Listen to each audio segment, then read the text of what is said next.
What's going on YouTube? Welcome to the channel. My name is Koa and you're watching Koa Kicks. In today's video, we'll be doing an unboxing and review video of the Yeezy Boost 380 Calcite Glow. Coming up next. Alright guys, so here it is, the Adidas Yeezy Boost 380 Calcite Glow. Now these were dropped on Saturday, October 31st. Yes, it was a Halloween drop from Adidas and Ye. Now these joints dropped via Yeezy Supply and the Adidas app. I believe it came through a raffle. I actually hit on that raffle, so that's what we have here. We have the Adidas box with the pull tab. So why don't we go ahead and do this unboxing and check it out. All right, so here we have that pull tab box. I am actually terrible at opening these, so bear with me on this, but let's do it. See, I already messed up there.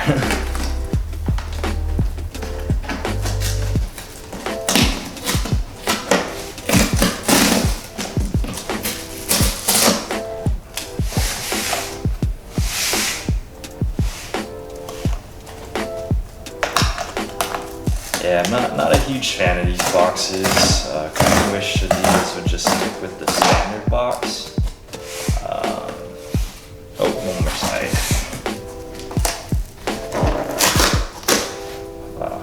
Another pull tab.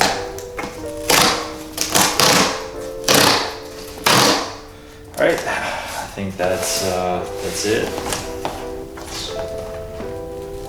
Still doesn't quite want to open for me.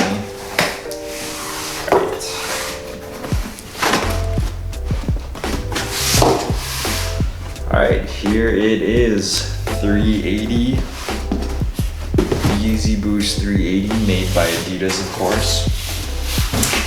And then over here we have the sizing tag. So it says Yeezy Boost 380, Yeezy Boost 380. This is a US size 9. Now I've heard these fit very similar to the Yeezy Boost 350 V2s. I've never owned a 380. This is my first pair of 380s, so I just decided to go in the same size. Hopefully it fits for me. I'll let you guys know how that sizing works out. All right, so before I open this up, I did just want to briefly say the Yeezy 380 is not the hypebeast model. It hasn't had the same kind of success as we've seen with the 350 V2s or even the 700 models. So this is going to be my first pair of the Yeezy Boost 380. I felt like the colorways in the past were kind of weak. They had the mist and the blue oak one, and most recently I think it was the pepper colorway. None of those really caught my eye. I thought the debut colorway, the aliens, were definitely the nicest so far. Now this model, or this colorway, is called Calcite Glow. It looks somewhat similar to the Alien, the original colorway. I actually think it looks a little bit better than that, and it also has a full glow-in-the-dark sole, as well as some glow-in-the-dark accents on the upper Primeknit. So I'm looking forward to that. This is the first Yeezy Boost 380 that really caught my eye. So yeah, let's go ahead and open it up, see what we got here. Standard Yeezy box drawer. Right away here, you got the extra laces that come with it. Just standard lacing. It looks to be just a regular whitish color. I believe that's the primary color of this shoe. All right, here it is. Here it is. Whew. These are nice, yeah. These are a nice colorway. It's got like you can't really see it in pictures or on camera, on video. It's got a very minty type of overlay to it. Definitely kind of icy hues to it. You've got this gray streak going through it. Makes me think of like mineral stone or something, some kind of earth mineral it really looks like. This sole, it's got a little bit of a green glow to it. You can kind of already tell that it's gonna glow in the dark. It has that type of, I don't know, it reminds me of like glow-in-the-dark toys when you're a little kid. Now we wear glow-in-the-dark sneakers, which some people think isn't that cool, but it is cool, so I like it. Of course, you got the infinity lacing system here. At first, I wasn't a real big fan of it. I prefer to lace my shoes up, tie them nice and snug. You don't quite get that with the lacing system. You can pull it, but then it kind of just leaves this extra loop kind of awkwardly hanging out there. I guess it keeps your shoes tight, but I just don't think it looks that good. Yeah, definitely a fan of normal lacing. But I do find myself oftentimes just not even lacing it up. So I guess this is a cool addition to the more recent Yeezy models. So you got this full-length Boost midsole here. I've heard that this model is arguably the most comfortable Yeezy out there. I can't wait to get these on foot just to verify that statement. But yeah, you got your Primeknit upper. It's got like a sock-like collar. So far, so good. It looks really, really nice. Let's go ahead and see how they look on foot.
Alright guys, so after having these on feet, I have to say I've absolutely fallen in love with this shoe. If you've never owned a Yeezy Boost 380 before, just like me, It's a super comfortable shoe, like everyone else says. It reminds me a lot of the 350 V2, except wherein the 350 V2 has a very flat-footed feeling, which is great if you're standing on your feet all day. But if you're gonna be moving around, walking around a lot, I kind of like something that has a little bit more of a rocking sensation, more like a standard running shoe. And this shoe definitely has that. You can kind of just see by the shape of that outsole. The heel is higher up than the forefoot of the shoe. So when you step, you kind of have that rocking sensation, and it makes you want to roll your foot off the ground. So it does feel a little bit more athletic than the Yeezy Boost 350 V2. I'm a fan of it. Maybe you might find that it'd be a good gym shoe, or if you're just kind of going with that whole athleisure type of vibe. But definitely a super comfortable shoe. I think it looks great. The glow in the dark factor is crazy. It glows so bright, and it doesn't even have to be that dark in the room. Just an overall really nice shoe, really comfortable. Whether it's daytime or nighttime, they'll definitely turn heads. Yeah, but like I said before, the Yeezy Boost 380 is not the hype beast model. That would be either your 350 V2s or your 700 models. So this shoe has at the moment no resale value. So if you haven't got them already, you're on the fence, you haven't owned a 380 before, I definitely recommend these. These might be the one to get you in there. And if you act pretty quick, or maybe for the next couple of weeks at least, they're sitting right around retail. In a lot of sizes, you can even cop it for under retail. So you'll definitely want to jump on that if you're on the fence with this shoe. This is going to be a personal for me. They're going straight to toe. It's such a nice shoe. I think I'll get a ton of wear out of it. The only thing I'm worried about is getting dirt on these, because man, they are clean. This is a clean sneaker, and I'm really excited to start wearing them. Anyways, thank you so much for joining me. Like I said, let me know in the comment section down below, is this a Yeezy that you're gonna be picking up for resale? Or is there another release coming up in 2020, or maybe even beyond in 2021 that you're looking forward to? I know everyone will be trying to go for the bread restock coming up next month in December. Anyways, thank you so much again for joining me. My name is Cole, and you've been watching Cole Kicks. And until next time, peace.